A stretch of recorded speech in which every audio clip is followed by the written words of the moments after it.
Typically, when you hear about immigration caravans, it's a segment on Fox News trying to scare your grandparents about children crossing the border or whatever. But today, we are with some old lady activists who are doing a caravan to a freaking concentration camp. We have these detention centers that are really concentration camps.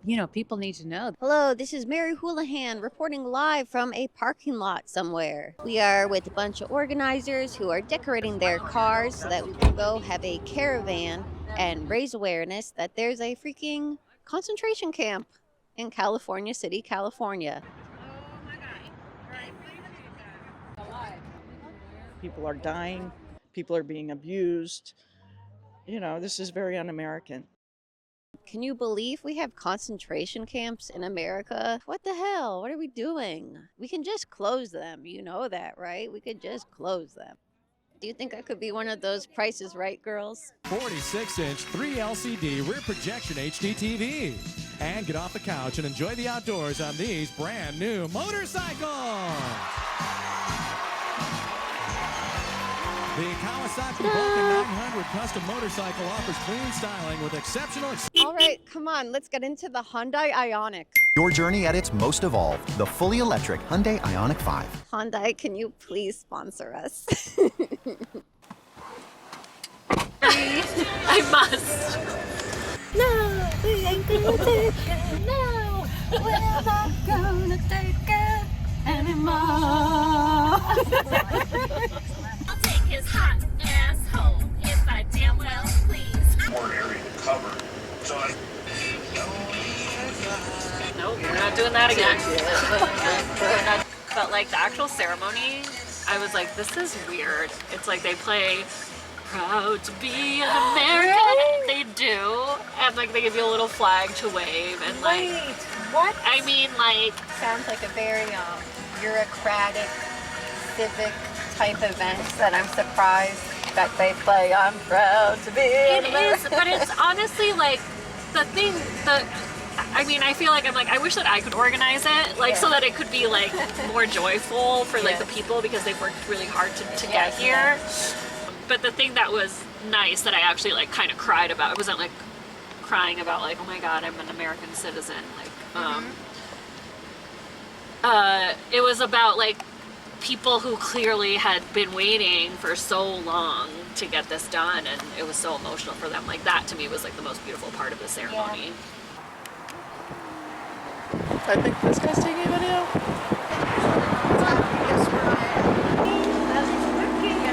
This lady's lovely.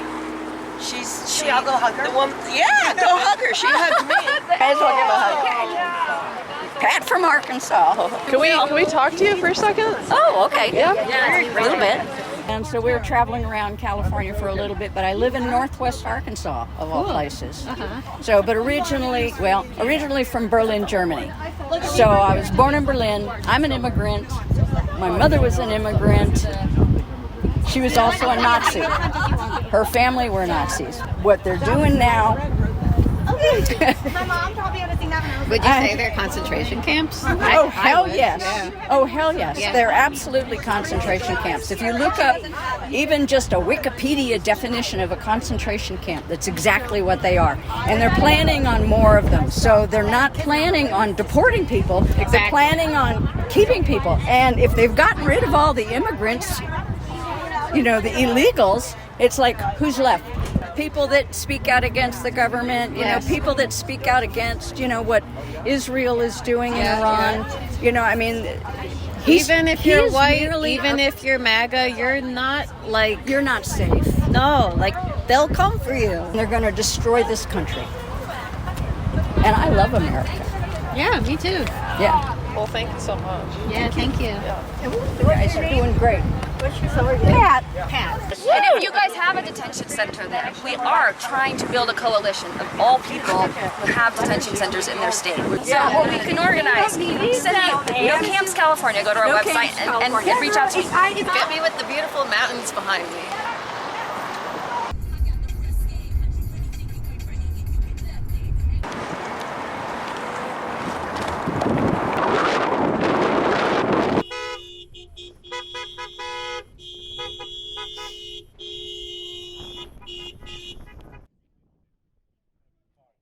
I would go closer, but we would get sniped by guns, Elizabeth. I don't know. I wish I could say something funny, but it's not very funny. Here in California City, at the Immigration Detention Center, it's very windy. Used to be the California City Correctional Facility, and now it is Immigration Detention Center owned by private companies.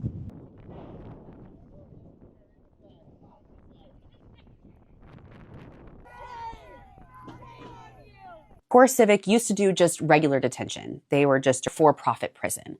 But they pivoted to immigration detention when criminal justice reforms across the country were winning. Core Civic contracts with ICE have guaranteed minimums. This means that no matter what's going on around us, a certain amount of your tax money goes to Core Civic. And Core Civic is also famous for conflicts of interest between its leadership and the government. Former ICE directors, DHS officials, and federal prosecutors have all taken lobbying and consulting jobs with Core Civic.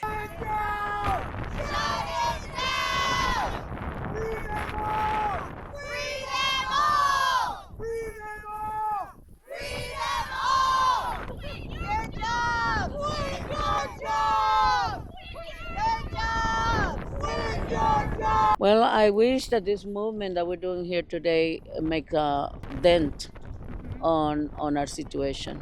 Do you live around here? Yes, I live right here in Cal City since 2013. It's pretty sad because I'm from El Salvador. I came here when I was 17 years old during the Ronald Reagan years, and that's when he gave us the amnesty to come in. But all of a sudden, they want every one of us to go back, and there's no way to go back. There's nowhere, no home but this one. Right now, they've been arresting citizens. What do you think needs to happen to stop this? The city hall needs to take action. They are sitting on those seats, getting the money, getting paid big bucks, and for what? They're not helping us in any way. Why would you want like a detention center or an AI data center in your town? I'm not gonna say revolt, but... Hi, my name is Bertie. I am the Deportation Defense Senior Manager for the California Immigrant Youth Justice Alliance. And we are one of the organizations doing the work here in California City. I am actually the person that talks to the folks that are inside, and they all have the same things to say. There's no fresh fruit, the medical service is horrendous. Folks who are here, most of them are working, most of them are neighbors, most of them are just folks that you know, right? We need to start talking about it from a civil offense perspective and not a criminal perspective, because that's what keeps spreading this misinformation. They themselves have not committed any sort of crime per se, very low-level things, right? There are civil offenses and not criminal offenses. There is a video of a CEO, they are telling their stockholders, this is the biggest time to expand. I've worked at Core Civic for 32 years, and this is truly one of the most exciting periods in my career with the company. And it's sad because what they're talking about are human lives. What they're talking about are human beings. What they're talking about are our neighbors, our brothers, our sisters, our loved ones. One of the most important things that we can do as a community, as a nation, and as a state is to really be educated about where our money is going, where our taxes are going. They are not going to stop until Trump is out of the office, until we do something about it, until all of us say this is enough, and we demand that these places are shut down.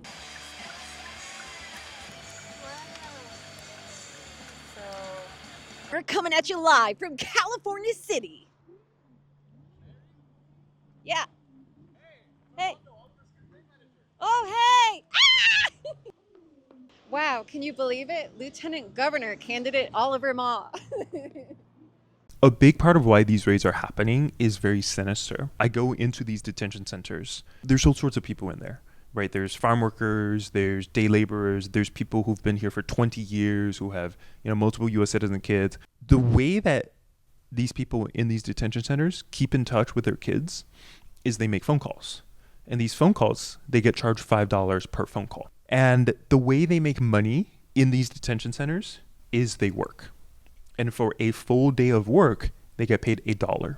And so the people in there, right, the fathers who want to talk to their kids, they work a full week to make one phone call with their kids. I mean, that's slavery. All of these detention centers are run by private for-profit prison companies, and they're making hundreds of thousands of dollars or millions of dollars for every single person who's in there. That's why they're not just going after criminals or people with criminal convictions. They're just finding anybody with brown skin. Right. Because they're looking for bodies to put into these prisons so they can keep on stealing from taxpayers. That's crazy. These for-profit prison companies donate almost an equal amount between Republicans and Democrats. Maybe we just missed them. I mean, unless they're doing errands in California City. Again, my name's Sam Hardman.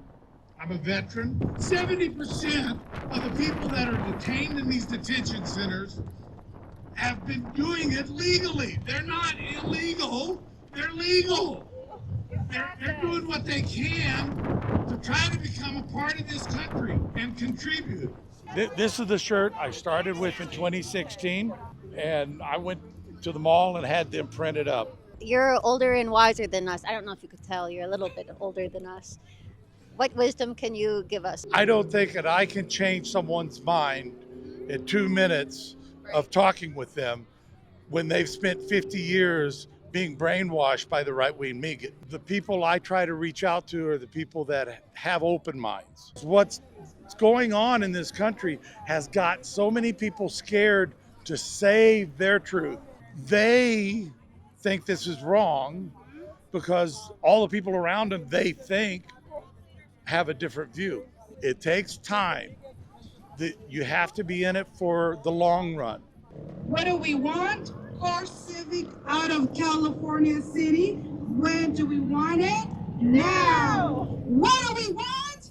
Core Civic out of California City. When do we want it? Now. What do we want? Core Civic out of California City. When do we want it? Now. What we need is to elect the right leaders to stand up to these corporations. What we need is to organize community to understand this issue. So we were just watching all the speeches. You're a heck of a speaker. Oh, thank you. Who are you? What's your deal? Well, my name is Rosa Lopez. I am a local advocate. I work and organize with the ACLU of Southern California and co-founded the Rapid Response Network of Kern. During Trump's first administration, the detention centers up in the northern county closed because of people mobilizing, and because they put pressure on the local representatives and local council members. That was successful, and that is what we hope to achieve here. I really want to try to explain it to people who are ideologically different, that like, no, you might feel some way about immigration or borders, but like, this makes no sense. Exactly. Regardless of what is your opinion about our immigration system, right now, this private corporation has no function. They're not adding anything. They're not deterring. They're generating funds for the administration's friends. Instead of paying billions of dollars, our tax dollars, to Core Civic to run a facility that has no purpose, we can invest that in other ways. Addressing the housing crisis, building more affordable housing, healthcare for all. But instead, we are lining the pockets of private prisons. Okay, what do I call you? Sister, mother? My name is Kathy. Kathy. I'm Mary. Nice to meet Nice you. to meet you. I'm also a Christian. I love God. Yeah, well, I'm glad. I've been involved in working with immigration ministry for quite a while now. I have watched this Civic Corps go from a federal prison to a state prison and now a detention center. They are bound and determined to not lose that piece of property and make a profit out of it. And it's time for it to stop. Do you know who Miss Rachel is? I do not. Oh my goodness. When you get home, look up Miss Rachel. Miss Rachel is a children's entertainer. Awesome. She has become like this generation's Muhammad Ali or something. Like, she is the most politically vocal celebrity in the United States. And she speaks out about detention centers, and she speaks out about Gaza and war zones, and specifically, you know, the effects on children. There should be no reason to have children in detention centers. Exactly. And in all of these interviews she does, she always brings up her Christian faith, and that's really what drives her. Well, as a Christian, Jesus came for the marginalized. That's who he came for. Think about who he had following him. He had the tax collectors, the prostitutes. I mean, we are the people that he would call to take care of this, not those in the higher powers that think that they have the control. It's heartbreaking talking to the kids and their families. They're talking about water that they can't even drink that makes them sick. There's been worms in the food. The food's rotten sometimes. And what really frightens me is the dangerously inadequate medical care and medical emergencies. These are basic human rights for children, and we can all agree not to harm and abuse children. It's not who we want to be, and I'm kind of in shock about what I'm hearing, and I don't think people really know what's going on inside of Dili, and I think if we all know, I really think we can unite over not wanting to harm children. So when I read their name, I'm going to say their name, their age, and their country of origin. I want you to yell, presente. They are here with us. Mayri Juarez, 19 months, from Guatemala. Presente! Carlos Gregorio Hernandez Vasquez, 16 years, from Guatemala. Presente!